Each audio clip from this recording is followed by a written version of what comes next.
देवाय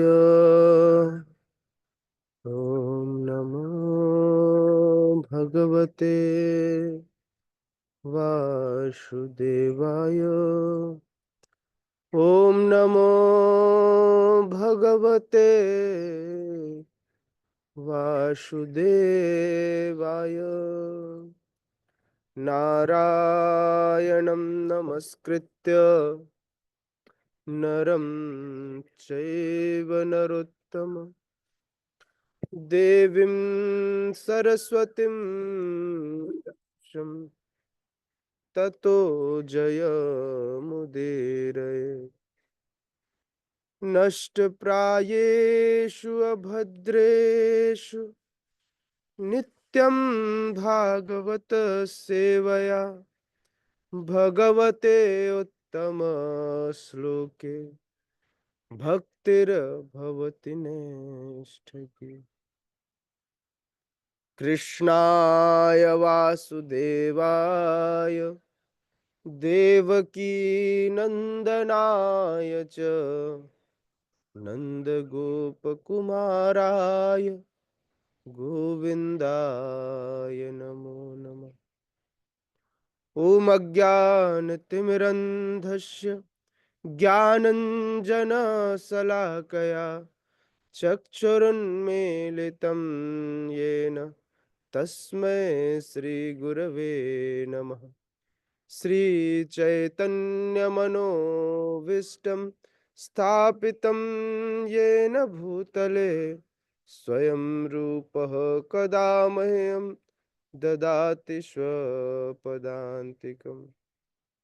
वन्देऽहं श्रीगुरोः श्रीयुतपदकमलं श्रीगुरुन् वैष्णवांश्च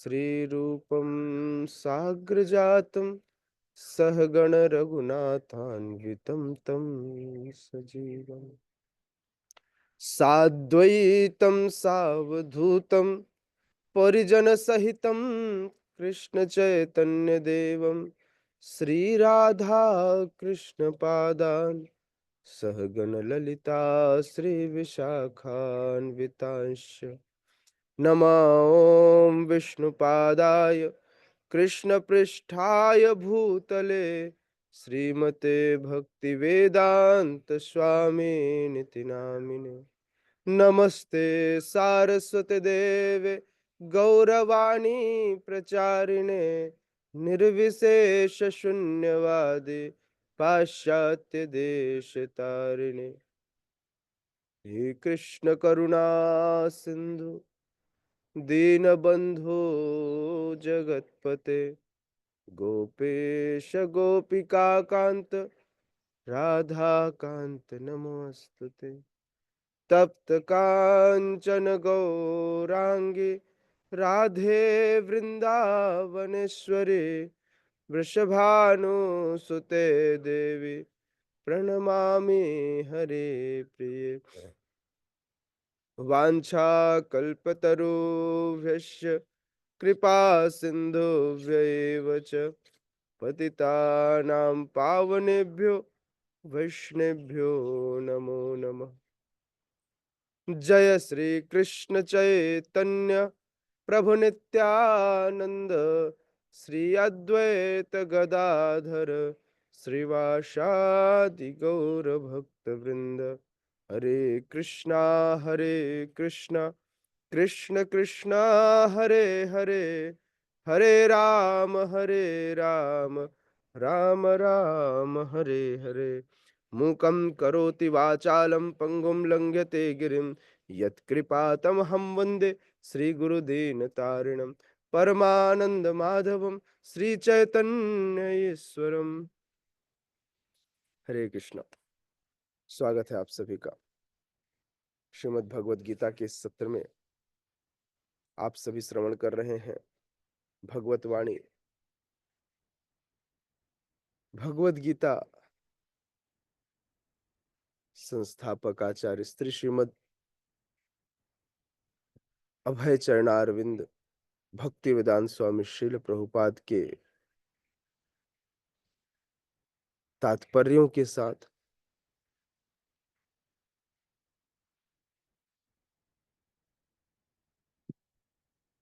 अध्याय 9,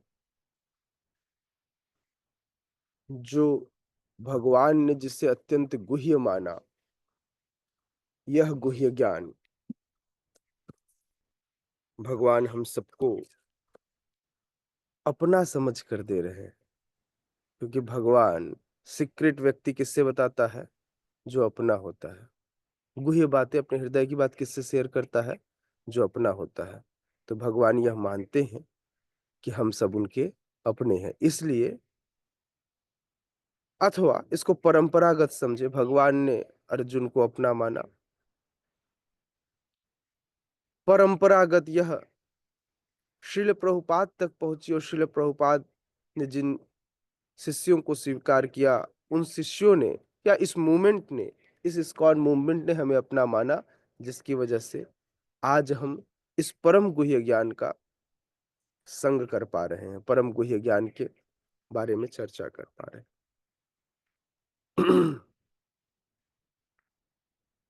कल हमने श्लोक क्रमांक 30 तक की चर्चा की थी। आज हम श्लोक क्रमांक 31 की चर्चा करेंगे। लेकिन उस श्लोक क्रमांक 31 की चर्चा करने से पहले कितने लोगों ने कल के श्लोक को याद किया है? मैंने याद करने की सेवा दी थी। किया है किसी ने याद?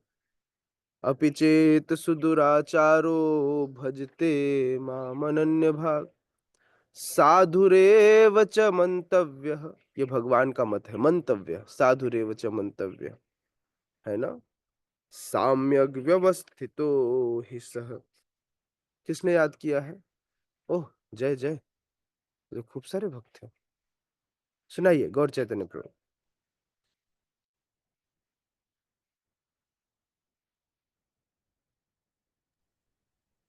अपि चेतोऽसौ दुराचारो भजते माम् अनन्यभाक् साधुरेव मनतव्यम्। अ, आगे का याद नहीं आ रहा प्रभु। सम्यक व्यवस्थितो हि सह। सम्य व्यवस्थितो हि सः। जी प्रभु। हरि हरि। यस, सूरज प्रभु। हरे कृष्ण प्रभु जी, दंडवत प्रणाम। तन्नत प्रणाम प्रभु।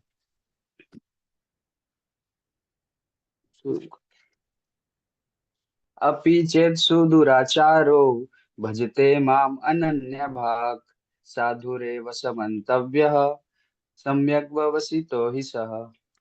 हरि हरि। हरे प्रीति माता जी।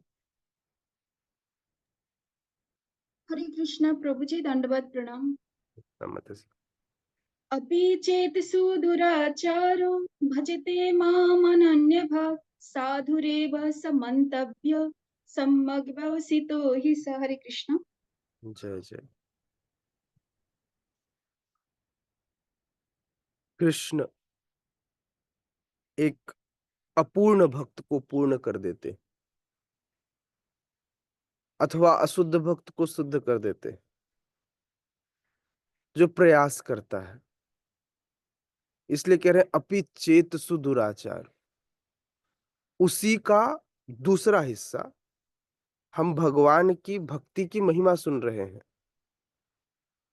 हम भगवान की भक्ति की महिमा सुन रहे हैं। श्लोक क्रमांक 26 से 34 तक में हमने कहा था कृष्ण भक्ति की महिमा हम सुनेंगे, 26 से लेकर 34 तक में। तो इस महिमा में हम सुन रहे हैं, भगवान ने अभी महिमा बखान किया भक्ति का, कि कोई अनन्य भाव से भक्ति करता है, अगर वह अति दुराचारी भी है, अपि चेत सुदुराचारो, सुदुराचारी भी है, तो भी भगवान उसे कहते हैं भजते माम अनन्य भाग। यदि उनकी एक निष्ठा से भजन करता है तो साधुरेव समंतव्य, मैं साधुओं के समान उसे मानने की आज्ञा देता हूं। उसे मानना चाहिए साधु। यह भक्ति का प्रताप है, यह भक्ति का प्रताप है ना? साधु मानना चाहिए। हाँ, क्या संग करना चाहिए? नहीं करना चाहिए। आप उसके बारे में बुरा ना करें, सिर्फ उस कंडीशन से वहां से हट जाइए। समझ में आया ना? वहां आपको अननेसेसरी जाकर उनके बीच में घुसना नहीं है। बोले नहीं नहीं, आप तो साधु ही हैं, ठीक है, साधु ही हैं। लेकिन अभी अभी वो स्थिति नहीं है, तो अभी वहां से हट सकते हैं, अभी वहां से किनारे हो सकते हैं, जब तक आपको न समझ में आवे, है ना? जब तक आपको ऐसा लगे तो लेकिन अपराध नहीं करना है। प्रायोरिटीज सेट करनी होती है। आध्यात्मिक जीवन प्रायोरिटीज सेट करने की जगह होती है, जहां पर आपको ये देखना होगा कि इम्पोर्टेंट क्या है, किस चीज की आप वैल्यू ज्यादा देंगे, कैसे आप प्रायोरिटीज सेट करेंगे, तो आपको समझ में आना चाहिए। मान लीजिए एक भक्त आपके सामने दूसरे भक्त की निंदा कर रहा है, तो अब आपको देखना होगा आपकी प्रायोरिटी क्या है ना? अब मान ली अब दोनों साधु हैं, अब आप क्या करेंगे? तो आपको समझना होगा आपकी प्रायोरिटी क्या है, ये फैसला आपका हो। चलिए इसके आगे बढ़ते हैं। ये दूसरा श्लोक, ये जो दूसरा श्लोक अभी हमने पढ़ा, कृष्ण एक अपूर्ण भक्त को क्षमा कर देते हैं। पहला श्लोक हमने श्लोक क्रमांक 30 के रूप में देखा, अब दूसरा श्लोक हम 31 के रूप में देखेंगे। भगवान कहते हैं क्षिप्रम, क्या कहते हैं? ये क्षत्रिय वाला क्षिप्रम, क्षिप्रम भवति धर्मात्मा, क्षिप्रम भवति धर्मात्मा सस्वच्छान्ति निगच्छति कौन्तेय प्रतिजानीहि न मे भक्तः प्रणश्यते। क्षिप्रं भवति धर्मात्मा शश्वच्छान्ति निगच्छति कौन्तेय प्रतिजानीहि न मे भक्त प्रणश्यते। क्षिप्रं भवति धर्मात्मा शश्वच्छान्ति निगच्छति कौन्तेय प्रतिजानीहि न मे भक्तः प्रणश्यते। यस, प्लीज पढ़िए। गौर चैतन्य प्रभु पढ़िए। हरे कृष्णा प्रभु जी, दंडवत प्रणाम। क्षिप्रम भवति धर्मात्मा स्वस्वच्छा शांति निगच्छति कौन्तेय प्रतिजान जानाहि नामे भक्त्या प्रणश्यति। हरे कृष्णा प्रभु जी, दंडवत प्रणाम। कौन्तेय प्रतिजानीहि, ज भी दो मात्रा है, न भी दो मात्रा है, और ही छोटी है। कौन्तेय प्रतिजानीहि, न, कौन्तेय जानीहि, यस, जानीहि न मे जान भक्त प्रणश्यति। नामे भक्त्या। यस, प्रीति माता जी। हरे कृष्णा प्रभु जी दंडवत प्रणाम। क्षिप्रं भवति धर्मात्मा शश्वच्छन्तिं निगच्छति कौन्तेयो प्रतिजानीहि न मे भक्तः प्रणश्यति। हरे कृष्णा। हरे बोल। यस, सूरज प्रभु। हरे कृष्ण प्रभु जी। क्षिप्रं भवति धर्मात्मा सस्वच्छान्ति निगच्छति कौन्तेय प्रतिजानीहि न मे भक्तः प्रणश्यति। हरे बोल। यस, हीना माता जी। हरे कृष्ण प्रभु जी, दंडवत प्रणाम। हरे प्रभु। क्षिप्रं भवति धर्मात्मा स्वच्छान्ति निगच्छति कौन्तेय प्रतिजानीहि न मे भक्त प्रणश्यति। हरे कृष्ण प्रभु जी। पुष्पेंद्र प्रभु। हरि बोल।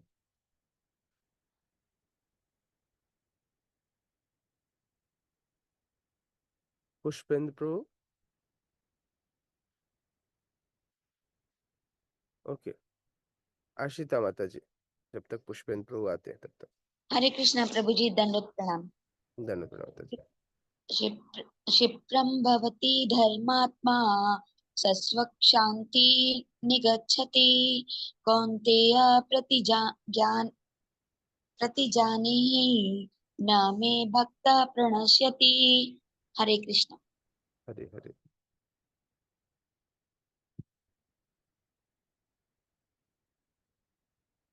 भगवान कह रहे हैं, भगवान कह रहे हैं, यदि कोई जघन्य से जघन्य कर्म करता है लेकिन वह भक्ति में रत रहता है, और वह अपने संकल्प में अडिग रहता है, तो उसे धर्मात्मा, साधु मानना चाहिए। क्षिप्रम भवति धर्मात्मा, क्षिप्रम शीघ्र, अत्यंत शीघ्र, तुरंत, वह तुरंत धर्मात्मा बन जाता है।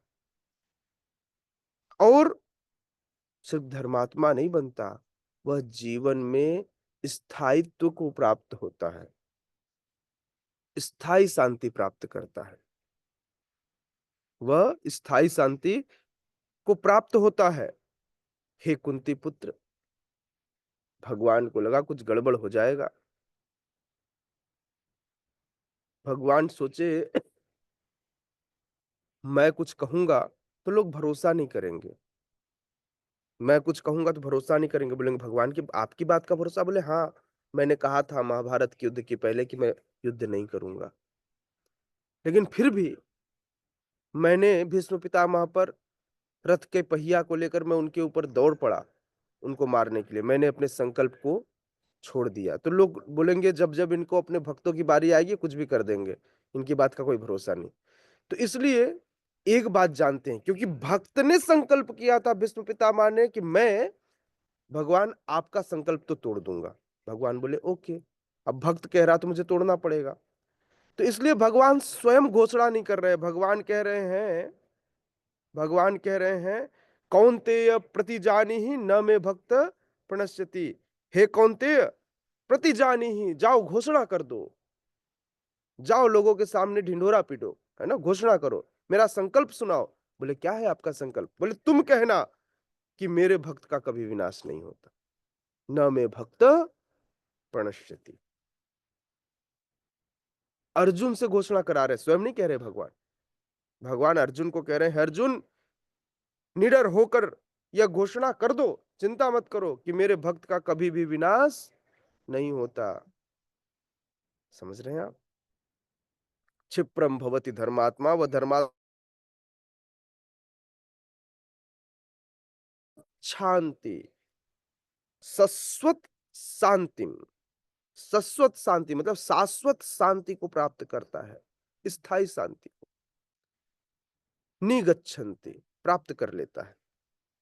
हे कौन्तेय, हे कुंती पुत्र, हे अर्जुन, प्रतिजानीहि घोषणा कर दो, न मे भक्त प्रणश्यति, कि मेरे भक्त का कभी भी विनाश नहीं होता। तो इसलिए कभी भी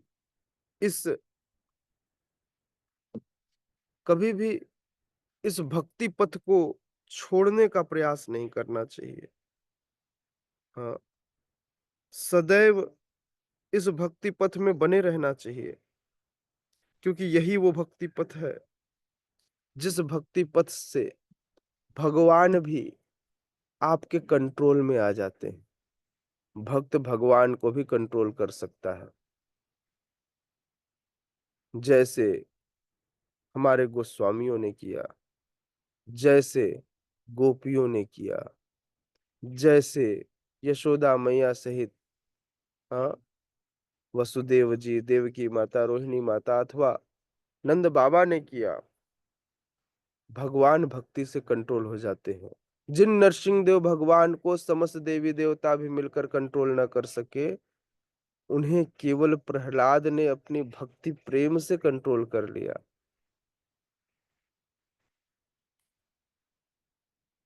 वही भगवान बलि महाराज के समर्पण के कारण बलि महाराज के कंट्रोल में आ गए। आज भी बलि महाराज उनको सुतर लोक में अपने द्वारपाल बना के रखे हुए हैं। That's control.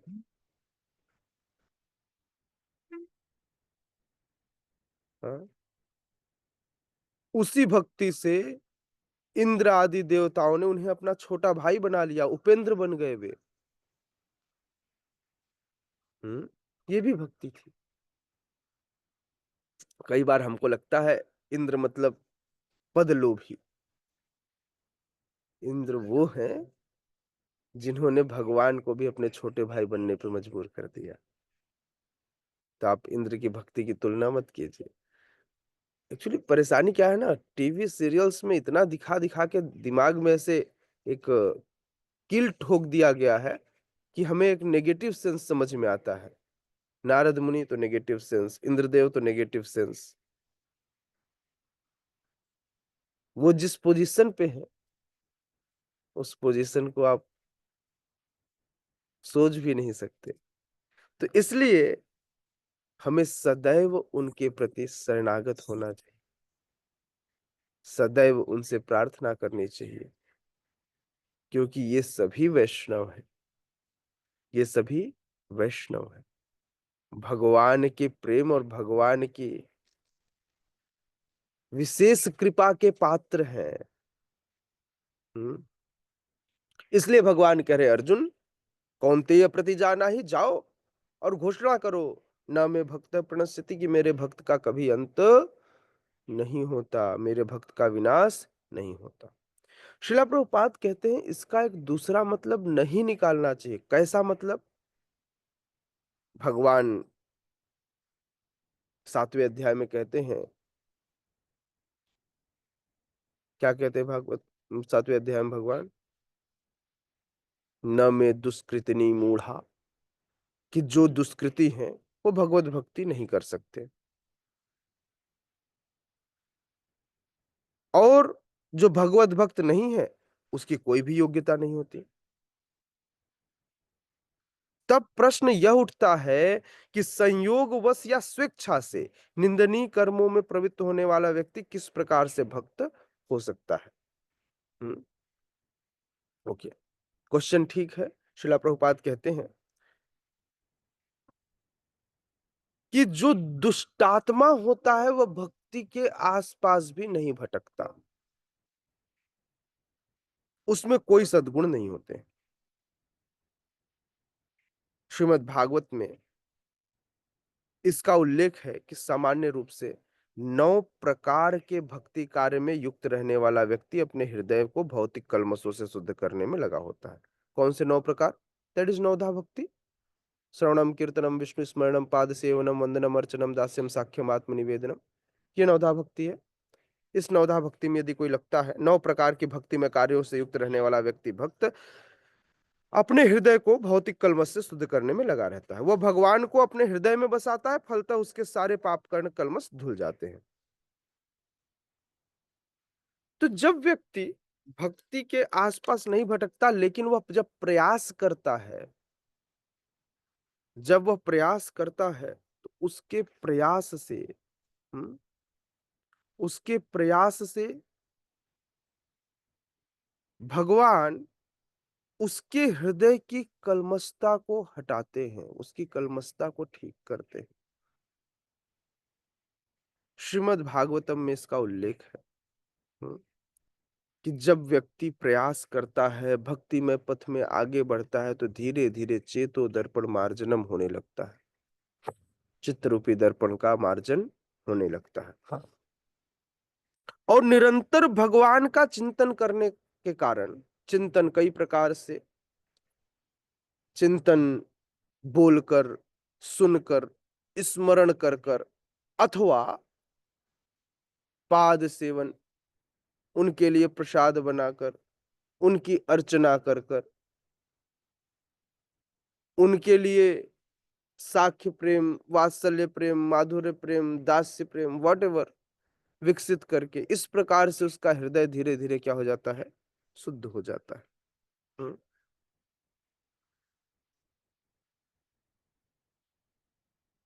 तो निरंतर भगवान का चिंतन करने से शुद्ध हो जाता है। वेदों के अनुसार ऐसा विधान है कि यदि कोई अपने उच्च पद से नीचे गिर जाए, हर व्यक्ति की एक स्थिति होती है, ब्राह्मण ब्राह्मण है, ब्राह्मण का पालन न करे, ब्राह्मणत्व तो खत्म हो जाती है। यदि कोई व्यक्ति कलेक्टर हो, खूब घूसखोरी करे, तो एक्चुअली कलेक्टर नहीं हो, घूसखोर है, उपद्रवी है। शिक्षक पढ़ावे ना, तो शिक्षक नहीं। तो हर व्यक्ति अपने निकृष्ट कर्मों के कारण अपने पद से च्युत हो जाता है। तो अपनी शुद्धि के लिए उसे अनुष्ठान करने होते हैं। जैसे मान लीजिए कोई ब्राह्मण दीक्षित हो और वह अपनी गायत्री भूल जाए, तो उसे प्रायश्चित करना होता है, अनुष्ठान करने होते हैं। गायत्री करना भूल जाए वह, तो उसे अनुष्ठान करना चाहिए। फिर उसके बाद गायत्री यज्ञ होता है, जिसमें लगातार एक दिन में कई हजार आहुतियों के साथ वह यज्ञ किया जाता है, लगातार गायत्री मंत्र का, ताकि उसके जो छूटे हुए गायत्री हैं वो पूरे हो सके। जिस प्रकार से यह गायत्री यज्ञ अनुष्ठान है, इसी प्रकार से हर कार्य के लिए, यानी कानि च पापानि ब्रह्म हत्यादिकानि च तानि तानि प्रणश्यति प्रदक्षिणा पदे पदे। अगर ब्रह्म हत्या का पाप लग जाए तो तुलसी महारानी की सेवा करनी चाहिए, तुलसी महारानी की प्रदक्षिणा करनी चाहिए, जल डालनी चाहिए बहुत श्रद्धा पूर्वक, फॉर्मेलिटी नहीं। ठीक है, ये लो पैसे, मेरा अपराध क्षमा कर दो। हाँ, लोग ऐसे ही होता है नहीं, अपने पैसे का रौब दिखाते हैं। समर्पण भाव से चरण कमलों में जाकर प्रार्थना करनी चाहिए, प्रदक्षिणा करनी चाहिए, जल देना चाहिए। समय है अभी तुलसी शालिग्राम जलदान का। शालिग्राम जरूरी नहीं है कि सब जगह पर हो। शालिग्राम काले कलर के होते हैं, गर्मी में यदि वे बाहर रखे हों, तुलसी के साथ यदि हो, तो बहुत गर्म हो जाते हैं, इसलिए निरंतर उन पर जल डालकर, वैसे शालिग्राम सेवा ही तुलसी और जल से की जाती है। तो इसीलिए इस समय, इस विशेष महीने में,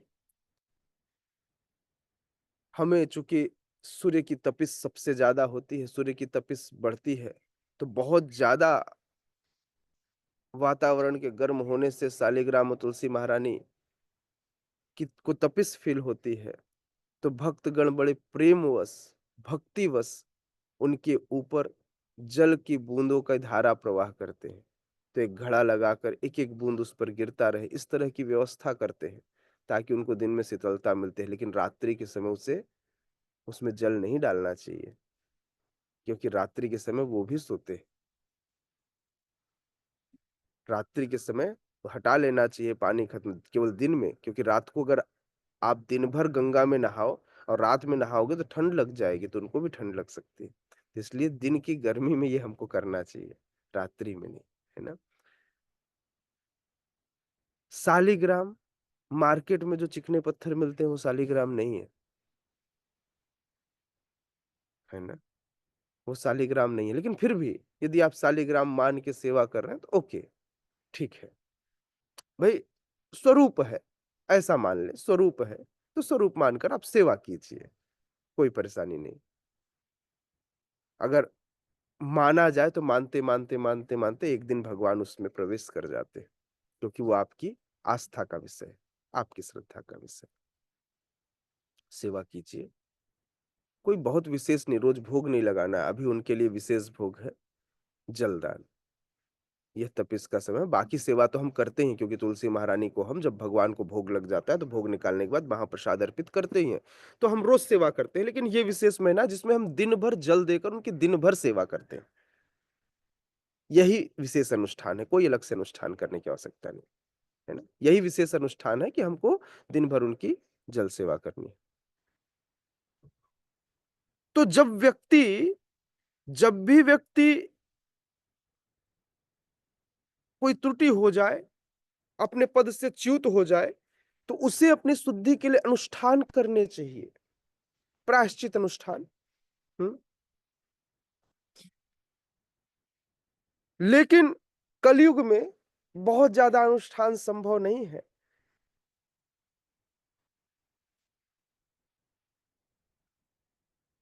तो इसलिए भगवान एक विशेष प्रावधान दे। श्रीला प्रभुपाद कहते हैं कि यहाँ पर कोई ऐसा प्रतिबंध नहीं है, क्योंकि शुद्धि के लिए सबका हृदय गंदा ही है। तो इस शुद्धि के लिए निरंतर रूप से हरे कृष्ण महामंत्र का जप करने से, अगर हृदय में यह मंत्र चलता रहे, तो अपने आप ही व्यक्ति शुद्ध हो जाता है। हर व्यक्ति को अनवरत अनवरत बिना रुके 16 माला के बाद खत्म, बोले बोले प्रभु जी आज का कोटा पूरा ना। श्रीला प्रभुपाद कह रहे अनवरत हरे कृष्ण महामंत्र का जप करना चाहिए। 16 माला ये क्राइटेरिया नहीं है कि भैया इसके बाद वो हो गया तो आज के बाद पूरा भक्ति पूरी हो गई, आज का कोटा कंप्लीट। आज के बाद भैया आज 24 घंटे अब तो माला को हाथ भी मत लगाना, तो छूत लग जाएगा, नहीं। 16 माला मिनिमम, मतलब वो व्यक्ति को जिंदा रखने के लिए, जैसे किसी को जिंदा रखने के लिए कितनी हवा देनी, कितनी पानी देनी है, बिल्कुल वैसा ही व्यक्ति किसी तरह जिंदा रहेगा तो वो 16 माला से।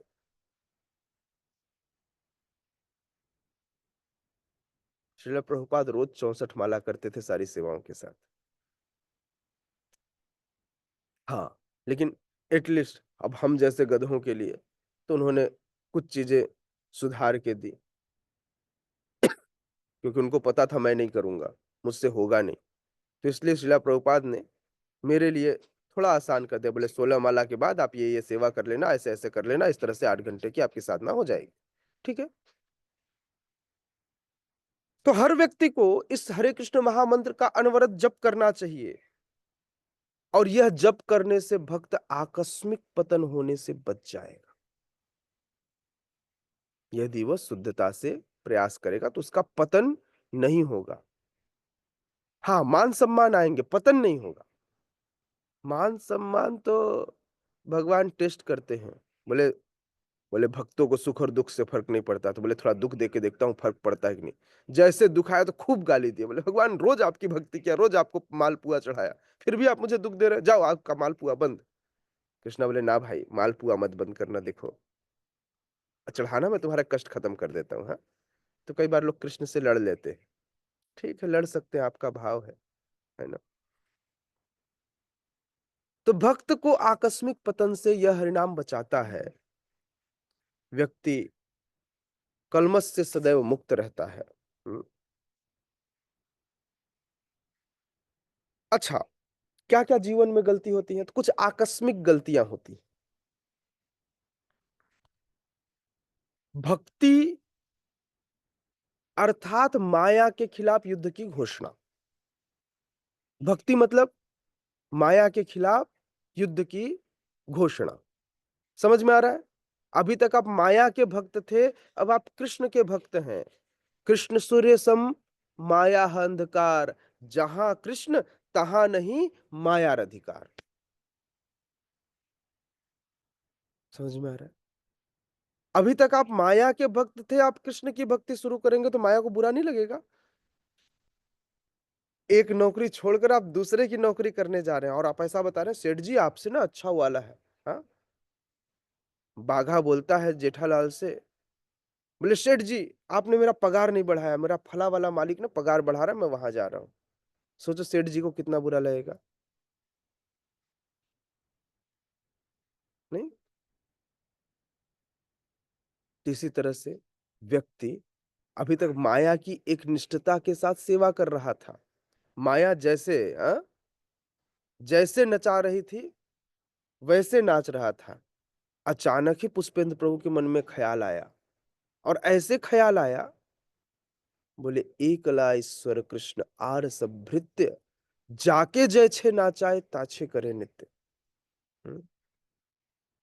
हिना माता जी ने सोचा नृत्य ही तो करना है, प्रभु जी ओके। अभी तक माया नचा रही थी, माया ने नचाया तो सुख भी दिया और खूब सारे दुख दिए। तो क्यों ना अब अगले मालिक से प्रयास कर लिया जाए। मैंने सुना है वे पतित पावन है, मैंने सुना है वे पुरुषोत्तम है, मैंने सुना है वे जगन्नाथ हैं, मैंने सुना है वे अच्युत है, कभी न तो उनका च्युत होता और न ही उनके भक्तों का। मैंने सुना है वे राम है जो सबको आनंद प्रदान करते हैं, मैंने सुना है वे वही कृष्ण है जो सभी को अपनी ओर आकर्षित करते हैं। तो इसलिए माया के खिलाफ जब व्यक्ति भक्ति करता है, मतलब माया के खिलाफ युद्ध की घोषणा। अब सोचो इतनी प्रबल है माया। हाँ? माया देवी कितनी भुजाओं के साथ है, कितनी भुजाओं के साथ है माया देवी? दीपिका मैया कितनी भुजाओं के साथ है? प्रभु जी 10 भुजाओं के साथ है। 10 भुजाओं के साथ है। Yes yes. हाँ, 10 भुजाओं के साथ देखिए माया देवी है। सोचिए आपको छोड़ देंगी? आपकी 2 भुजा से आप लड़ाई करने जा रहे हैं 10 भुजा वाली माया से। तो इसलिए लड़ाई मत कीजिए, शरणागत होकर के दूसरे तरह से लड़ाई कीजिए। मैया मान जाओ ना, आप ही तो कहते हो ना मुझे अच्छा करना चाहिए, देखो मैं अच्छा ही तो कर रहा हूँ। लाइक दैट मना लेना चाहिए माया देवी को, है ना, उनकी सेवा करके। क्यों? क्योंकि वे वैष्णवी हैं, तुरंत मान जाएंगे। कोई भी भगवान की सेवा के लिए जाए तो वैष्णवी, उनका एक काम है कि भगवान की सेवा तक रिफाइन करके पहुंचाए। बिना योग्यता के भगवान तक, क्योंकि उनको पता है अगर बिना योग्यता के बंदर के हाथ में अगर तलवार दे दी तो क्या क्या कर सकता है। तो इसलिए अयोग्य व्यक्ति को वे भगवान के नजदीक नहीं जाने देती। तो इसलिए ठोक पीट के सुख दुख के साथ खूब पीटती है, तब जाकर व्यक्ति को समझ में आता है ओके भगवान आपके शरणागत होना ठीक है भगवान, हे माया देवी अब बचा लो मुझे। तो हाँ, तो माया देवी फिर बचाती, बोले ठीक है शरणागत हुआ ना, समझ गया ना गलती थी, फिर गलती समझा के। हाँ, ठीक कह रहा हूं कबीर प्रभु? प्रभु जी अ, सही जो माया देवी है उन बोलो प्रभु जी। बिल्कुल बोलिए माता जी। जी प्रभु जी, जो माया देवी है उनका दूसरा नाम है असुर मर्दिनी। तो जब तक किसी के अंदर आसुरिक प्रवृत्ति है, माया देवी तब तक उनके खिलाफ होती है, लेकिन जैसे ही वो नष्ट हो जाती है तो स्वतः ही भक्ति में उनको आगे बढ़ने में मदद करती है। तो ऐसा मैंने सुना था, इस पर अगर आप कुछ बोलेंगे। पता नहीं मेरा असुरत्व तो खत्म हुआ नहीं, अब साथ है माया देवी की, नहीं है तो भैया भगवान ही जाने, अब माया देवी जाने। क्योंकि यह कलयुग है, कलयुग में शुद्ध भक्त, शुद्ध भक्ति तक मतलब 100% क्योर होना बहुत आसान नहीं है।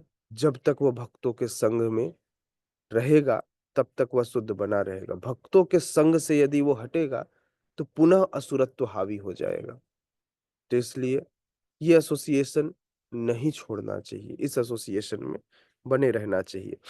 ऑब्वियस है कि असुरों का, लेकिन भगवान भी तो कहते हैं, मान लीजिए रक्षा के लिए मैं माया देवी से मैं साठ गांठ करके या उनसे आज्ञा लेकर भगवान के पास चले जाऊं, तो भगवान स्वयं कहते हैं परित्राणाय साधुनाम विनाशाय च दुष्कृताम।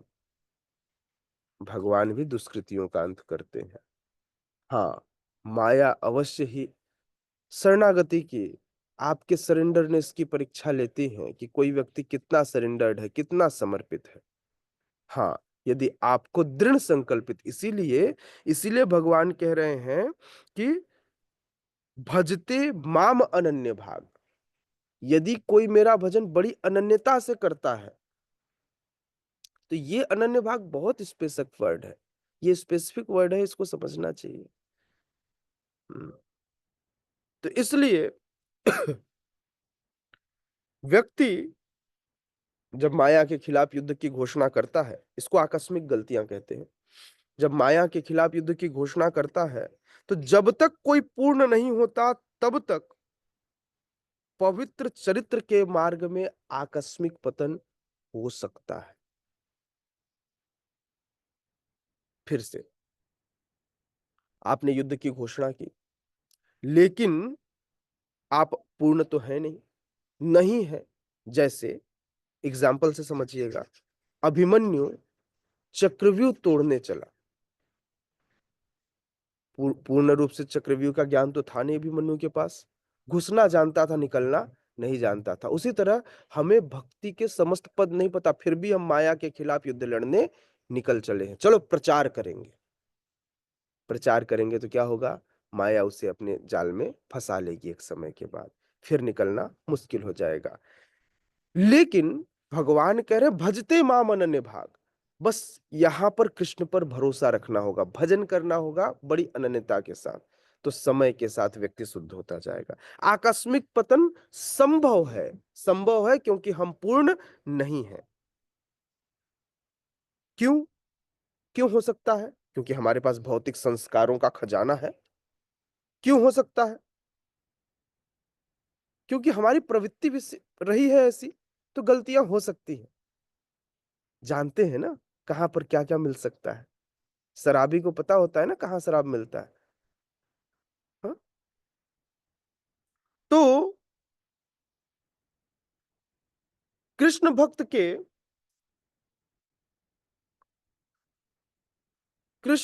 के भगवान के भक्त के जो परिस्थिति जनक घृणित कार्य हैं, किसी परिस्थिति में आकर उसने गलती से ऐसा कर लिया, तो यह कार्य उसे निंदनीय नहीं बनाता है।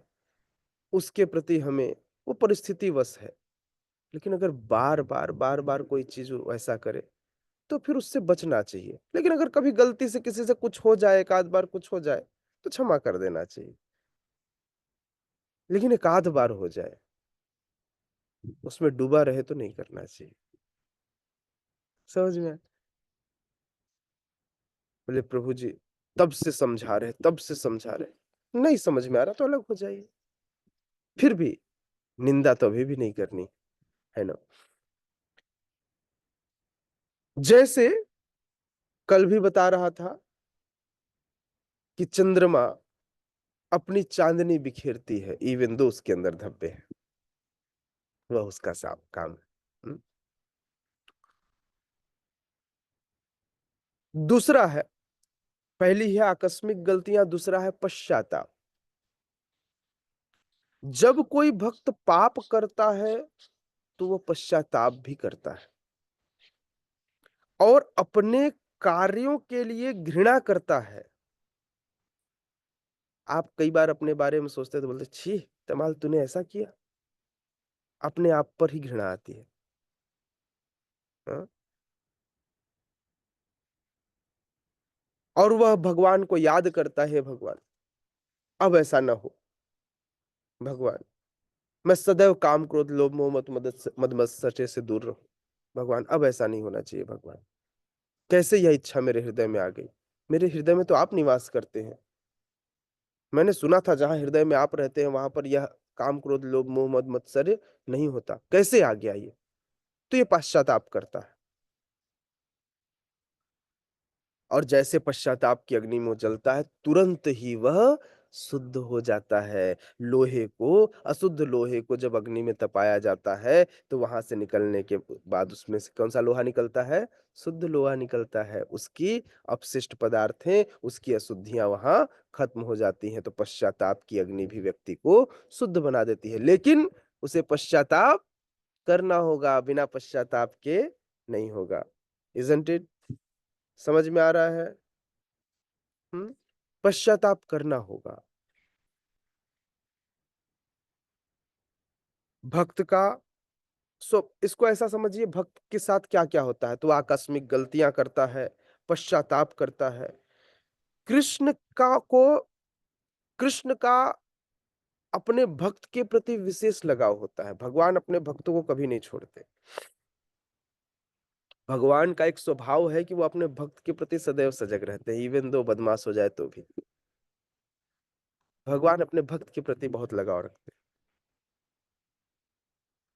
भक्त गलती करता है फिर भी भगवान की आसक्ति अपने भक्त से नहीं हटती।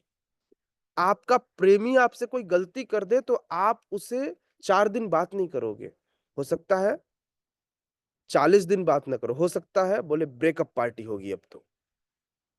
हाँ? ब्रेकअप पार्टी के लिए व्यक्ति निकल जाता है, बोले ब्रेकअप ब्रेकअप ब्रेकअप। 3 बार ब्रेकअप बोले बोले खत्म, बोले हमारे शास्त्रों में लिखा है 3 बार बोल देने से ब्रेकअप हो जाता है। नहीं तो भगवान अपने भक्त के प्रति इतना लगाव रखते हैं, इतना आसक्त होते हैं कि भक्त कई बार गलती कर भी जाता है तो भी भगवान की आसक्ति अपने भक्त के प्रति नहीं घटती। लेकिन अगर कृष्ण दयालु हैं, कृष्ण इतने सरल हैं, तो कृष्ण की दयालुता का अनायास ही भक्तों को लाभ नहीं उठाना चाहिए। ये भक्तों का कर्तव्य है। हाँ, भगवान तो माफ कर ही देते हैं, लेकिन हम जानबूझकर, हाँ, कि कृष्ण तो माफ कर ही देंगे यदि हम गलतियां करते हैं, तो ये अच्छा नहीं है। हुँ। भगवान ने अर्जुन को घोषणा करने के लिए कहा। भगवान ने अर्जुन को कहा कि घोषणा कर दो कि मेरे भक्त का कभी विनाश नहीं होता। क्यों? क्यों ऐसा कह रहे हैं? क्योंकि कृष्ण सभी परिस्थितियों में अपने भक्त द्वारा की गई घोषणाओं को बरकरार रखते हैं। परिस्थिति जैसा भी हो, ब्रह्मा जी ने एक ऐसा घोषणा कर दिया, न दिन न रात, न मेरे 12 महीनों में, हाँ, न ऊपर न आकाश में, न पाताल में, न अस्त्र से न शस्त्र से, न मनुष्य होगा, न पशु होगा, मेरी बनाई हुई किसी जीवात्मा में होगा। भगवान ने सारी चीजों को, चूंकि भक्त ने कहा था, किसने? भगवान के परम भक्त ने, ब्रह्मा जी ने कहा था, कैसे झूठा होने देते। हर एक लाइन पूरी कराई। जब अपने जंघा पर हिरण्यकश्यप को बैठाया भगवान नरसिंह ने, तो पूछते हैं, क्या मांगा था तुमने? बोला, न दिन न रात। बोले, कौन सा समय है? बोले, संध्याकालीन समय है। ओके। न घर के अंदर न बाहर, कहाँ बैठे हो? बोले, चौखट पे। ओके। किससे मार रहा हूं तुमको? अस्त्र से या शस्त्र से? बोले, दिख तो नाखून रहा है। बोले, न ये अस्त्र है न शस्त्र। मैं कौन हूं? बोले, पता नहीं चल रहा है, नीचे से तो मनुष्य जैसा लग रहे हो, ऊपर से सिंह जैसा लग रहे हो। बोले, कुछ नहीं, न नर और न ही पशु। मतलब हर एक शब्द को। तो बोले, ब्रह्मा जी ने मुझे बनाया क्या? बोले, कहां से बनाएंगे, तो आप तो उस खंबे के अंदर से निकल कर बाहर आ गए। बोले, ओके, तो तैयार हो जाओ, समय आ गया तुम्हारा, तुम्हारे वरदान का पूरा होने का। बस पकड़ के फाड़ दिया। हम्म। तो इस प्रकार से भगवान अपने भक्तों के द्वारा दिए गए वचन को सदैव बरकरार रखते हैं। जरूरत पड़ने पर, जरूरत पड़ने पर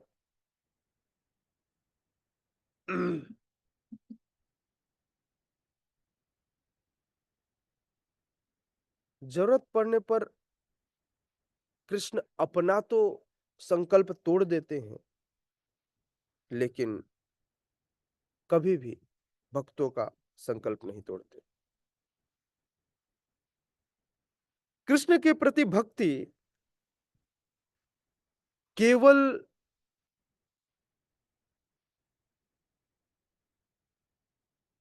कृष्ण के प्रति भक्ति केवल दुर्व्यवहार करने वाले भक्तों के कार्यों से उत्पन्न होने वाले आकस्मिक दोषों को नहीं मानती है। यदि कोई कृष्ण की भक्ति करता है तो भक्तों के दोषों को देखता नहीं है। यदि किसी को भक्तों के दोष दिखाई दे रहे हैं तो फिर भक्ति वो नहीं कर रहा है। बल्कि भक्ति ऐसे व्यक्ति के सहज दोषों को अपने आप क्षमा कर देती है।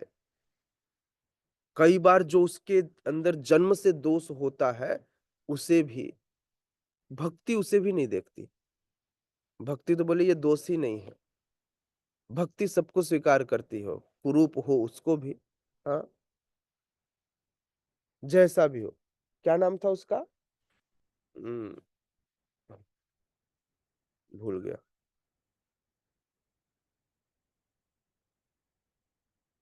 जो भी हो, हरे कृष्ण प्रभु जी। कुब्जा प्रभु जी। कुब्जा। यस यस माता जी, कुब्जा। कुब्जा की ऐसी भक्ति कि भगवान ने उसकी कुरूपता को भी स्वीकार कर लिया। माता जी, आप अष्टवक्र भी कह सकती थी। आपको ऐसा क्यों ध्यान आया कि मैं कुब्जा के बारे में? मैं कुब्जा ही, मुझे हरे मुझे कृष्ण प्रभु जी, मैं अष्टवक्र भी बोलने वाली थी, लेकिन आपने एक ही बार, सॉरी नहीं, फॉर। मैं कुब्जा के बारे में, अष्टवक्र में नहीं कहना चाह रहा था। एक्चुअली अष्टवक्र अलग थे, फिर भी वो बहुत बुद्धिमान थे। लेकिन भगवान भक्ति किसकी स्वीकार की? डायरेक्ट अष्टवक्र की भक्ति नहीं स्वीकार हुई, लेकिन कुब्जा की भक्ति डायरेक्ट स्वीकार हुई। तो इसलिए एग्जाम्पल कुब्जा का ही है। लेकिन मैंने सोचा था कि आप लोग उत्तर अगर कोई दोगे तो आप अष्टवक्र दोगे, लेकिन आपने वही उत्तर दिया जो मेरे हृदय में चल रहा था, लेकिन नाम नहीं याद आ रहा था। Thank you. तो इसलिए भगवान जन्म से भी कई बार कुछ कुरूपताएं मिलती हैं, कुछ दोष मिलते हैं, उस दोष को भी भगवान स्वीकार कर लेते हैं और कृष्ण ने उन्हें स्वीकार किया। ठीक है, तो आज के सत्र को यहीं विराम देते हैं, क्वेश्चन ले लेते हैं। अगर आपके पास खूब सारे प्रश्न हैं तो कुछ प्रश्न ले लेते हैं। जी, क्या नाम है?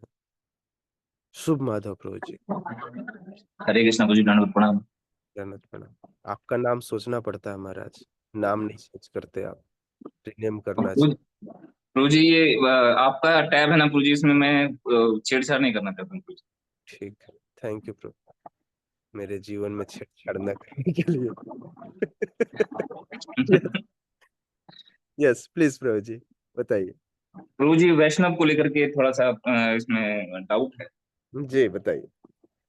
कभी कभी क्या होता है कि वैष्णव को लेकर के है ना हृदय आहत हो जाता है, और उस वैष्णव को लेकर के दूसरे वैष्णव के प्रति थोड़ा सा चर्चाएं होने लगती है, तो कभी कभी लगता है कि कहीं वैष्णव अपराध तो नहीं हो रहा है।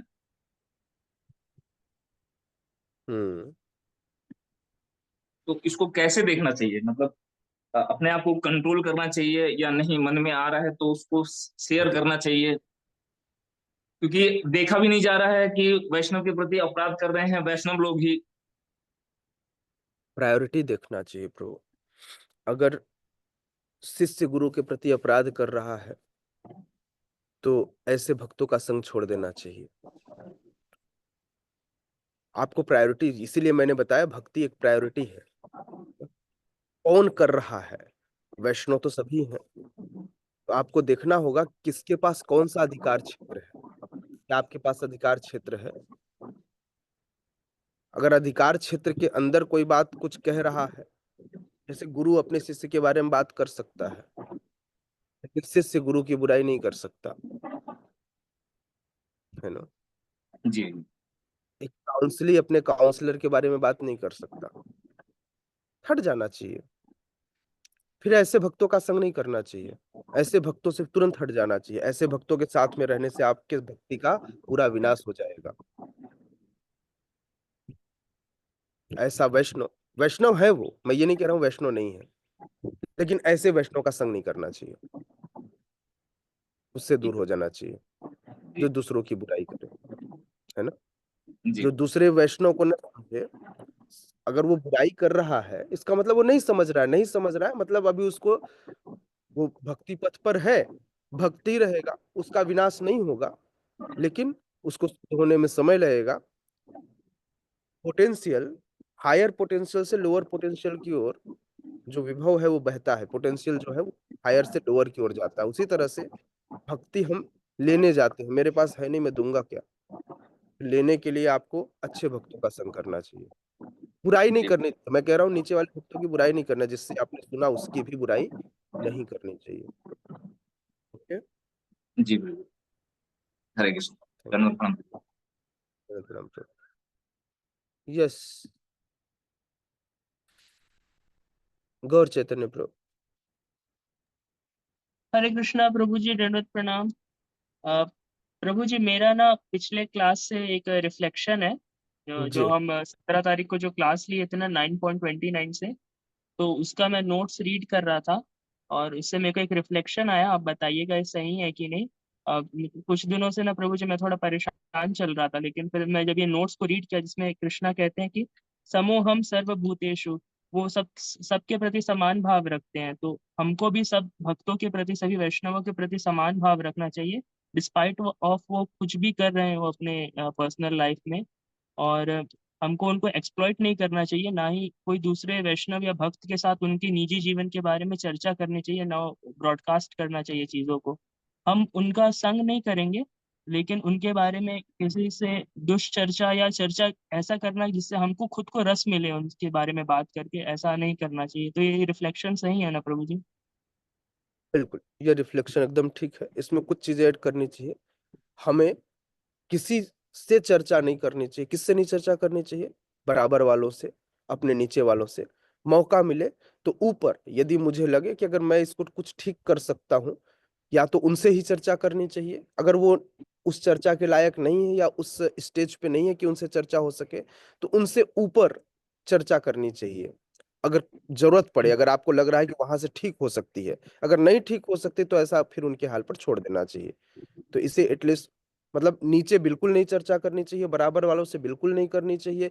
उनसे कर सकते हैं, जो भी जो भी वैष्णव है उनसे, या फिर उसके ऊपर उनके गुरु से चर्चा कर सकते हैं, उनके गुरु को इन्फॉर्म कर सकते हैं। फिर उसके बाद जब आपने इन्फॉर्म कर दिया, फिर आपका क्या, फिर आपको एकदम शांत हो जाना चाहिए, बोले मेरी जिम्मेदारी खत्म।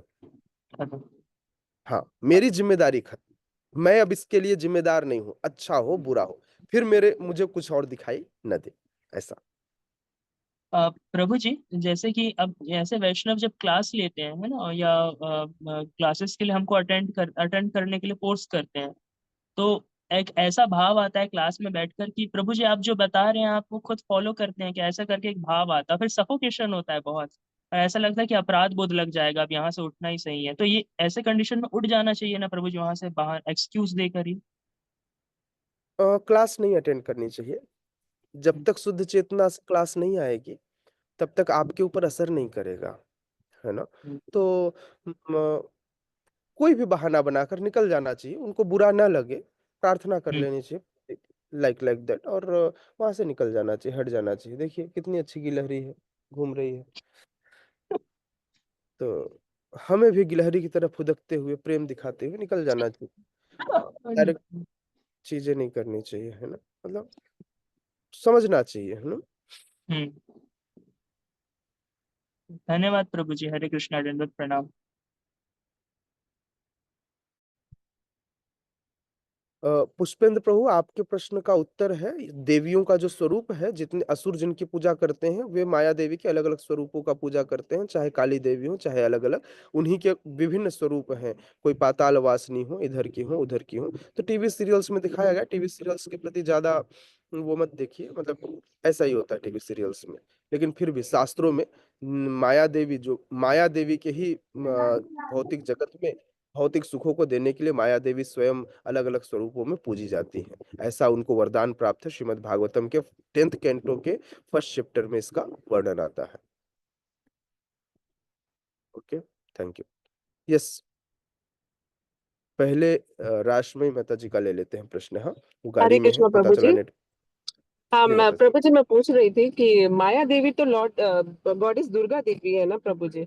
जी, और मैं छत्तीसगढ़ जा रही हूँ प्रभु जी, तो मतलब एज पॉसिबल मैं क्लास अटेंड करूंगी। इसके इनकेस अगर नहीं कर पाई तो प्लीज मेरे को लिंक थोड़ा सेंड कर दीजिए ताकि मैं नोट्स बना सकूं।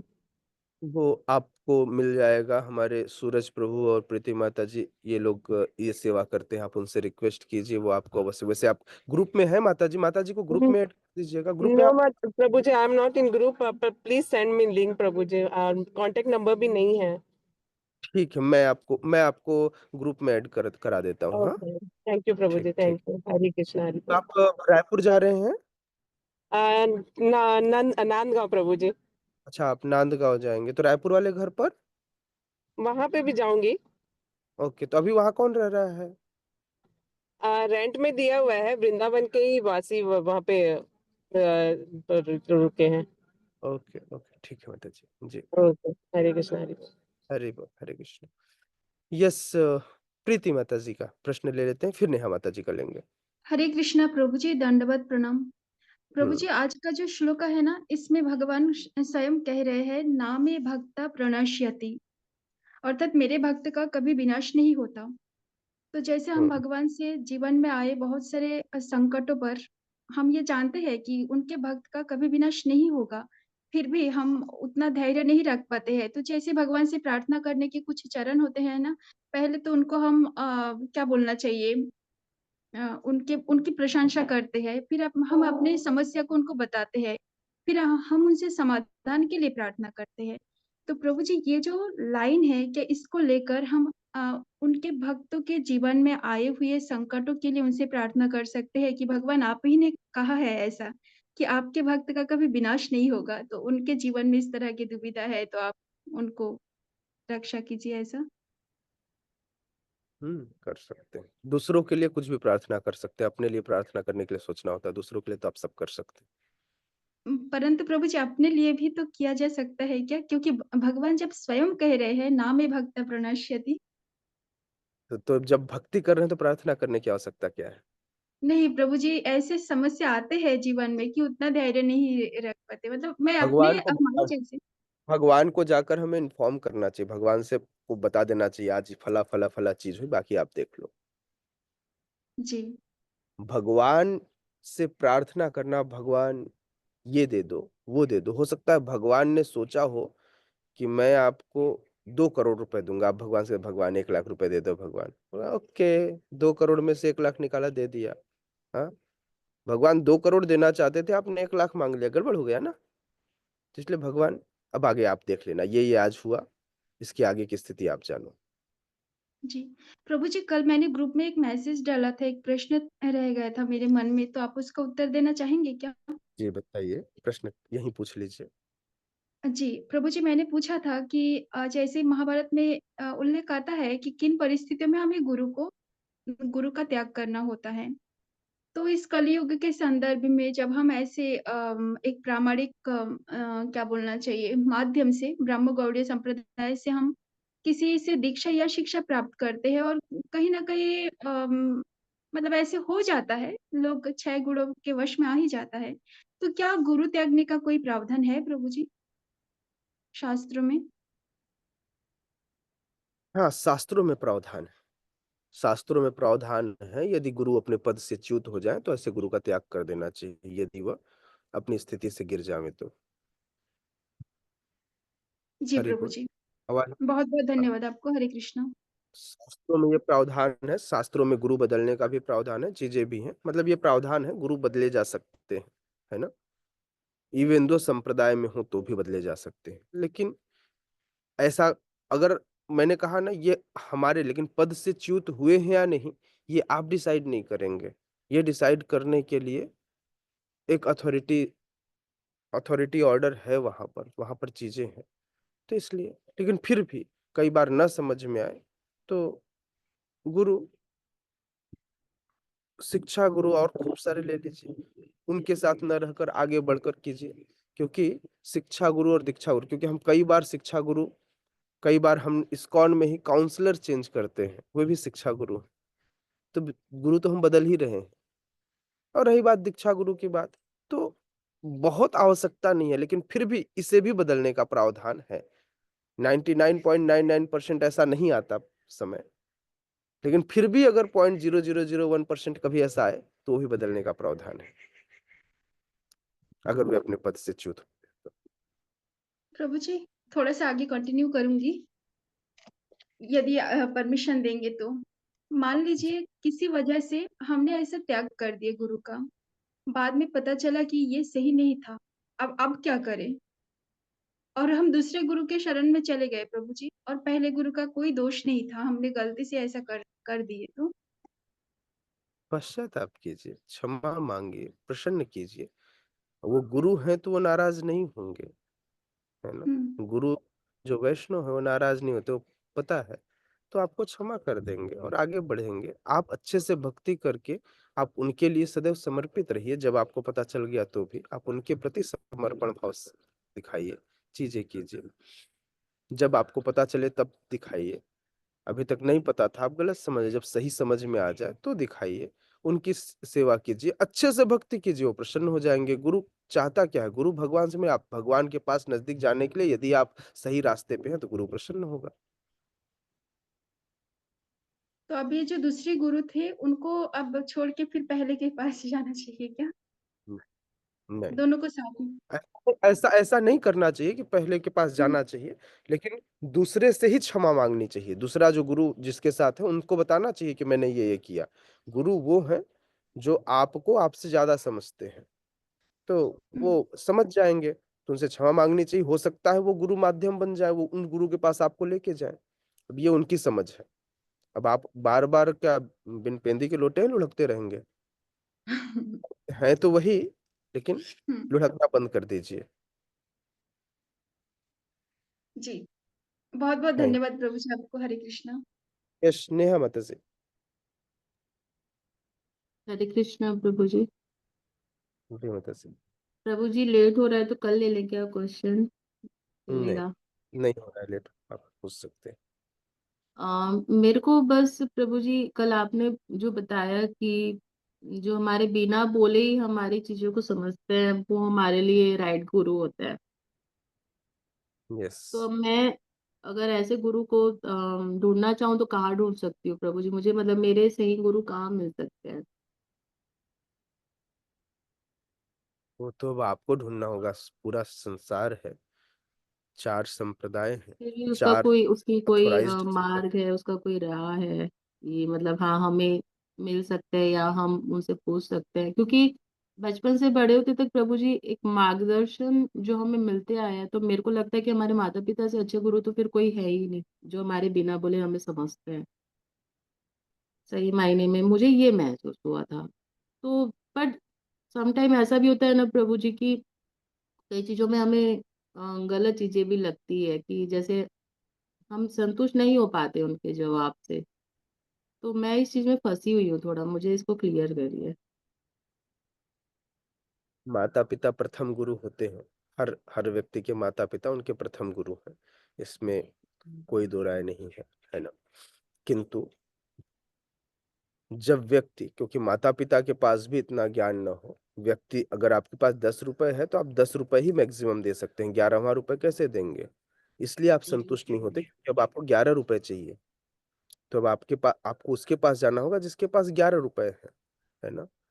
तो जो व्यक्ति आध्यात्मिक पथ का अनुशीलन करता हो, ये आपकी सोच, आपकी समझ जहां मिलती हो, जो आपको समझता हो, आप उसको ढूंढिए, क्योंकि ये ढूंढने का पूरा संसार ही आपको ढूंढने की जगह है। ये ढूंढना आपका काम है। क्राइटेरिया हमने बता दिया कि गुरु कौन होगा। गुरु हम्म। वो होगा जो आकांक्षाओं से रहित होगा, जो आपको समझेगा, जो आपके लिए करेगा, जो आपको भक्ति पथ पे, कौन? किबा विप्र किबा न्यासी केन गुरु ने, जय कृष्ण तत्ववेत्ता सही गुरु है ना। जो कृष्ण तत्ववेत्ता होंगे वो तो ढूंढना आपको है। ठीक है, ठीक इसमें है प्रभु जी। ठीक है, तो आप ढूंढिए, आपको अवश्य मिलेंगे। प्रार्थना कीजिए, आप सेवा करते हैं गोपाल जी की, प्रार्थना कीजिए, वो आपको अवश्य मिलेंगे। ठीक है, हरे कृष्ण प्रभु जी। थैंक यू जी माता जी। कृष्ण राधिका सखी माता जी। हरे कृष्ण प्रभु जी, दंडवत प्रणाम प्रभु जी। जी माता जी।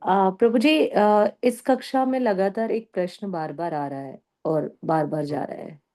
आप उत्तर भी प्रति समय दे रहे हैं, मैं उसी पर ही बोल रही हूँ। सॉरी, कि मैं उस बात को कह रही हूँ कि हम दूसरों में दोष देख रहे हैं, हम दूसरों में त्रुटियां देख रहे हैं, या हम गुरु चेंज कर सकते हैं क्या, हम मेंटोर्स चेंज कर सकते हैं क्या? क्या ऐसा करने से कुछ ऐसा होगा? तो वेदों में कहा गया है, ईशोपनिषद में भी इसका उल्लेख है, श्रीमद् भागवतम में भी श्रील प्रभुपाद तात्पर्य में वर्णन करते हैं कि भाई मनुष्य 4 प्रकार से गलती करता है, बद्ध जीव 4 प्रकार से गलती करता है, त्रुटि करता है, इंद्रियापूर्ण है, धोखा देता है। जब इस प्रकार के सारे दोष हैं, तो हमने जिनकी भी शरण ली, वो चाहे पहला गुरु हो, दूसरा गुरु हो, तीसरा गुरु हो, या आप भगवान श्री कृष्ण का अगर अनुकरण कर रहे हैं, आपके 24 गुरु हो, आप किसी भी एक गुरु में भी कैसे त्रुटि देख सकते हैं? इसका मतलब आपके भीतर क्या ये 4 कमियां नहीं है क्या? क्या वो धोखा नहीं देता? क्या वो झूठ नहीं बोल रहा है? क्या वो त्रुटि नहीं कर रहा है? हम भी तो वही कर रहे हैं। जब हम भी वही कार्य कर रहे हैं, तो हम हमारे गुरु गुरु को पूर्ण कैसे समझ सकते हैं सृष्टि में? और मान लीजिए किसी ने कोई गलती करी भी है, ना तो हम उनके अथॉरिटी हैं और ना ही हमने उनकी शरण स्वीकार करी थी। तो फिर हमारे पास ये प्रश्न ही क्यों आता है? ये विचार मेरे हृदय में बार बार आ रहा है कई समय से, कि जब मैंने किसी के लिए शरणागत हुई हूँ, भगवान के प्रति, जगन्नाथ जी के प्रति, गौर निताय के प्रति, गुरु के प्रति, तो मेरे हृदय में ये भाव ही कैसे आ सकता है कि वो सही है या गलत है? कौन? या हम देखिए, कैसे ठीक इसको कह रही चेंज करके उसको चेंज करके जा सकते हैं? प्रभु जी, इसको थोड़ा मेरे को क्लियर करिए कि हम कैसे इस चीजों को देख पा रहे हैं, क्यों देख रहे हैं हम? माता जी, आपने कहा ना, हमारे अंदर 4 दोष हैं। हमारी अपूर्ण इंद्रियां इसी अपूर्णता को सोचती है, इसलिए हमारे मन में ख्याल आ जाते हैं। बिल्कुल, आप बिल्कुल ठीक कह रहे हैं कि हम ऐसा कैसे सोच सकते हैं। वैसे ही जैसे हमको गलती दिखाई देती है, क्योंकि अपूर्ण है इंद्रिया, इसलिए हम सोच लेते हैं। अगर हम पूर्ण होते, अगर हम इंद्रियों को अगर सही डायरेक्शन में सोच पाते, तो ऐसा नहीं आते। तो जब ये ख्याल आवे, तो इसलिए हम अपने वरिष्ठों का संग ले लेना चाहिए, उनसे पूछ लेना चाहिए कि मुझे नहीं समझ में आ रहा है। इसलिए कहते हैं ना, जब स्वयं के शरीर में फोड़ा हो जाता है, घाव हो जाता है, तो सर्जरी अपने हाथ से डॉक्टर स्वयं नहीं कर पाता है। तो इसलिए किसी अपने वरिष्ठ की सहायता से चीजें करनी चाहिए। अब वरिष्ठ कितना कारगर है, अब आपने किसको चुना है अपनी सहायता के लिए, ये बात यहाँ पर डिपेंड करता है ना? हाँ, बिल्कुल, हमने चुना था, तो जब हम शरणागत हों तो हमेशा एक बात को समझना चाहिए कि अब मुझे उनके अंदर किसी भी चीज़ को नहीं देखना है, सदैव उनके प्रति समर्पित होकर आगे बढ़ते रहना है, प्रयास करना है। फिर भी बद्ध जीव हैं, क्या करें? कुछ न कुछ दिख जाता है, फिर कुछ न कुछ ख़्याल आ जाता है। अब इन ख़्यालों को रोकें कैसे? क्योंकि चंचल ही मनः कृष्ण, प्रमाथि बलवत् दृढ़म्। क्या करें? मन इतना चंचल है कि देखने के लिए कारगर रहता है, सदैव अच्छा-बुरा सब कुछ देखता है, इतना बलवती है। तो इसको इसलिए बहुत शांति से और बैठकर हमें जप करना चाहिए, अपना स्वनिरीक्षण करना चाहिए, किसी और का निरीक्षण करने से पहले। तो ये हरिनाम ही वह तरीका है जिस तरीके से हम चीज़ों को समझ सकते हैं। हाँ, लेकिन फिर भी शास्त्र पुनर्दीक्षा का प्रावधान देता है। क्योंकि कई बार ऐसी स्थिति आती है, हमने ऐसा देखा है, कई जगहों पर ऐसा देखा है, ऐसा चीजें हुई हैं। कई बार गुरु पद ही छोड़ देते हैं कुछ लोग, तो फिर वो शिष्य क्या करेंगे? तो उनको किसी और गुरु के शरण में जाना होता है, क्योंकि गुरु अपने पद को छोड़ देते हैं, गुरु पदवी से हट जाते हैं, क्योंकि या प्रभु फिर जी, उनकी अथॉरिटी सॉरी हटा सॉरी दिया प्रभु जाता जी, मैं आपको यहाँ पर फिर से इंटरप्ट कर रही हूँ। प्रभु जी, है। आपने बिल्कुल ठीक कहा कि ऐसा हो जाता है, ठीक है, ऐसा हो जाता है। लेकिन हम मटेरियल में हैं, अगर हम मटेरियल लाइफ में हैं, इस भव सागर में हैं, तो अगर हम बात करते हैं यहाँ की, तो किसी आर्मी में कोई व्यक्ति गलत करता है तो उसका कोर्ट मार्शल किया जाता है और डिक्लेयर किया जाता है कि ये व्यक्ति XYZ है, अब ये हमारी इस संस्था, इस आर्मी फोर्स से कोई रिलेशन इसका नहीं होगा, राइट? लेकिन हम जब कही सुनी बातों पर आकर के अपने गुरु का या एक 24 गुरु में से किसी का भी यदि हम खुद निर्णय ले लिए, तो फिर हम प्रभु जी कैसे विचार कर पाएंगे? भाई किसी हमारी अपर अथॉरिटी ने तो हमको नहीं किया, या जो भी गुरु ने उस पद को छोड़ा है वो डिक्लेयर करता है कि भाई मैं यहाँ से जा रहा हूँ, यस। इसलिए आप कहीं पे भी जा सकते हो। लेकिन जब उसने डिक्लेयर ही नहीं किया, तो आप किसी की कही सुनी बातों पर आकर के कैसे विचार कर हाँ, सकते हो? फिर तो आपकी श्रद्धा है ही नहीं ना प्रभु जी। आपने भक्ति के तो पहले पड़ाव को पार ही नहीं किया है। जी माताजी, एकदम ठीक कह रहे हैं। तो इसीलिए मैंने कहा ना कि हमें उस पर विचार नहीं करना है। इसीलिए मैंने कहा कि हमें अपने वरिष्ठों का संग लेना है और उनके कहे अनुसार आगे करना है। स्वविवेक से ऐसे समय पे स्वविवेक को एक साइड में रख करके अपने गुरु के विवेक से, अपने काउंसलर, अपने अथॉरिटी के विवेक से सोचने का प्रयास करना चाहिए। स्वविवेक यहाँ पर काम नहीं आता, क्योंकि आपका विवेक खत्म हो चुका है। तो इसलिए बिल्कुल ठीक है, जब तक वो घोषणा ना करे, क्योंकि उनको उनकी अथॉरिटी ने अभी तक गलत घोषित नहीं किया, तो हम गलत देखने वाले कोई नहीं नहीं, होते। बिल्कुल ठीक है माताजी। जी, थैंक यू प्रभु जी। प्रीति माता थैंक जी यू ने माता। बहुत अच्छा प्रश्न उठाया, और अक्सर ये चीजें आती है, थैंक यू प्रीति हाँ, माता हाँ। जी, कि आप ना लोगों के हृदय की बात जान करके इतना सुंदर प्रश्न सामने में रखती हैं कि जिससे एक अच्छे विषय पर चर्चा हो पाती है। थैंक यू सो मच प्रीति माता जी, थैंक यू। प्रभु जी, ये हरे थैंक यू बोलना चाहूंगी मैं प्रीति मैया को इस चीज के लिए, क्योंकि उन्होंने ये सवाल किया और मैं डेली इस चीज से, अभी होता है मेरे साथ भी, बट मेरे को कोई फर्क नहीं पड़ता है, क्योंकि आज से नहीं, मतलब मैं अपनी 18 साल की उम्र से अभी तक मैं इस चीज को लेके फेस कर रही हूँ कि कुछ भी हम करते हैं, हर किसी चीज में सबको निगेटिव बोलना ही होता है। तो इसीलिए हमें करना वो चाहिए जिससे हमें हमको सही मार्ग दिखे। मुझे ये ऐसा लगता है इस चीज को लेके। अभी मैं पढ़ती हूँ, या अभी मैं जैसे कान्हा जी के पास जाके बैठती हूँ या कुछ भी मतलब बोलती हूँ, तो सब अभी ये कहते हैं कि तुम तो पहले पूजा भी नहीं करती थी, तुम्हें तो कुछ भी पहले अच्छा नहीं लगता था, अब तुम क्यों करती हो, अब तुम क्यों गुरुवार का व्रत करती हो, तो अब क्यों भोग लगाती हो। तो ये जो चीजें है ना प्रभु जी, तकलीफ तो सबको सबसे है, मुझे ऐसा लगता है। उनको कहिएगा कि आप जब पैदा हुए तब आपकी शादी नहीं हुई थी। आपने 18 साल बाद शादी क्यों की? पैदा होते हुए तो आपकी शादी नहीं हुई थी। फिर आपने बच्चे पैदा क्यों किए? तब तो आपने बच्चे पैदा नहीं किए थे। तो बोले हर चीज़ का एक समय होता है, जब व्यक्ति को जानकारी होती है तब व्यक्ति करता है। मुझे अभी पता चला, मैंने अभी किया। आप लोग मुझे नहीं समझा पाए क्योंकि आपके अंदर योग्यता नहीं थी। आज मुझे समझाने वाले मुझे व्यक्ति मिल गए जिन्होंने मुझे इसका मतलब सही मतलब समझाया। आप लोगों ने गलत मतलब समझाया, मुझे गलत मतलब नहीं समझ में आया था, सही मतलब समझ में आया तो मैंने किया। उत्तर भी देना आना चाहिए, लेकिन ज़रूरी नहीं है कि सबको उत्तर दिया जाए। अगर कोई छोटा हो, बराबर वाला हो, बड़ों को बहुत सौम्यता से हाथ जोड़कर उनको बताना चाहिए कि ये मेरा समय है। जिस प्रकार से विवाह का एक समय होता है, उसी प्रकार भगवान के शरणागत होने के लिए एक समय होता है। आज मुझे स्वीकृति प्राप्त हुई, पहले स्वीकृति प्राप्त नहीं हुई थी। एक टोंट मारने वाला था, एक हाथ जोड़कर बताने वाली चीज़ होती है। पहले जो मैंने बताया वो टोंट मारना था। अभी जो बता रहा हूँ ये हाथ जोड़कर बड़ी सरलता से, सहजता से आप बता सकते हैं कि पहले मेरे पास स्वीकृति नहीं थी, अभी मुझे स्वीकृति मिली है। अब मुझे समझ में आया है, अब मुझे लगता है मेरे पहले हो सकता है मेरे अंदर गंदगी रही हो, अब गंदगी दूर हुई है भक्तों की कृपा से, तो अब मुझे समझ में आया, इसलिए मैं कान्हा जी के शरणागत हूँ। कुछ भी, है ना? तो कई तरीके से बात की जा सकती है ना? तो इसलिए टोंट मत मारिएगा, टोंट मारने से चीज़ें बिगड़ती हैं, तो इसलिए बहुत प्रेम से हाथ जोड़कर बताइएगा कि अभी स्वीकृति हुई है तो क्या करूँ? ठीक है। आप लोग का धन्यवाद, कम से कम आप लोग को दिख तो रहा है कि मैं कुछ कर रही हूँ, आप लोग मुझे आशीर्वाद दीजिए कि मैं ऐसे ही करती रहूँ सदैव। प्रभु जी, मेरी माता जी का व्यवहार मेरे को लेके बहुत बदला है अभी, ये 2 महीनों में, जो चीज़ हुँ, मैं चाह रही थी। उनको लगता था कि मेरी बेटी संस्कारी अब नहीं रह रही है, उनको लगता था कि मैं अलग चीज़ों में न चले जाऊँ, वो उनके मन में डर था। तो मैं तो धन्यवाद आपको बोलती हूँ क्योंकि मेरे मेरे पे किसी की बातों का असर ही नहीं हो रहा था इतने टाइम से। मुझे ऐसा लगता था कि कहीं न कहीं सब बस कुछ मुझसे चाह रहे हैं, कुछ मुझसे लेना चाह रहे हैं। लेकिन मुझे सही मार्ग पता नहीं, उस दिन मैं मैं गई भी थी चाह रहा वहाँ हूँ, पे और मंदिर मुझे बन रहा मिल है ना, गया। मंदिर बन रहा है ना, मैं भी चाह रहा हूँ ऐसा एक मंदिर हो। हरी हरी ये हरी तो हरी। बहुत ही सुंदर बैकग्राउंड है पीछे का, बहुत अच्छा लगता है यहाँ से जब आप हमें ज्ञान देते हैं। माता जी हाँ, ये 700 करोड़ का मंदिर है ना, प्रभु जी की बात में मत आइएगा।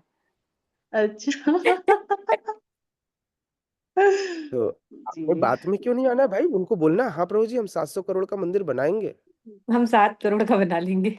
क्या पता प्रभु जी का आशीर्वाद मिल गया है, शायद वो ये काबिलियत हमारे अंदर देख रहे हो, तो ये हो भी सकता है ना हरी प्रभु जी? बोल हरी ये बोल। बहुत बड़ी बात नहीं है। देखिए, अपनी सोच पे सब चीज़ मुझे लगता है डिपेंड करता है और मेरे लिए कुछ मायने नहीं रखता फिर। अगर मेरा जिस चीज़ के लिए मेरा दिमाग और मेरा मन बोल रहा है कि हाँ, मैं सही करती हूँ ना प्रभु जी, तो मैं उसे कर देती हूँ। फिर मैं ये नहीं देखती कि मेरी फैमिली क्या बोल रही है, कौन क्या बोल रहा है। प्रभु जी डोनेशन तैयार है प्रभु जी। अरे तो पहले मैं हो उतना जाएगा, अर्न कर लूँ यहाँ मैया। डोनेशन तो होता ही रहेगा, एवरी डे होगा फिर। अभी तो मैं खुद अपने इस संघर्ष पे लगी हुई हूँ। हम्म। ठीक है प्रभु जी, हरे कृष्णा, बिल्कुल थैंक यू। हरे कृष्ण प्रभु जी, दंडवत प्रणाम। धन्यवाद प्रणाम माता जी। थैंक यू, आप समस्त भक्तों का खूब सारा धन्यवाद। आप सबों ने अपना समय दिया। जगत गुरु श्रील प्रभुपाद की जय, श्रीमद् भगवद गीता यथारूप की जय, उपस्थित गौर भक्त वृंद की जय, निताय निताय गौर प्रेमानंदे, हरि हरि हरी बोल। हरि बोल। श्रीमान प्रभु जी की जय। थैंक यू प्रभु जी, हरे कृष्णा, दंडवत प्रणाम। हरे इस ग्रेस कृष्णा कमल माता जी। कृष्ण दास प्रभु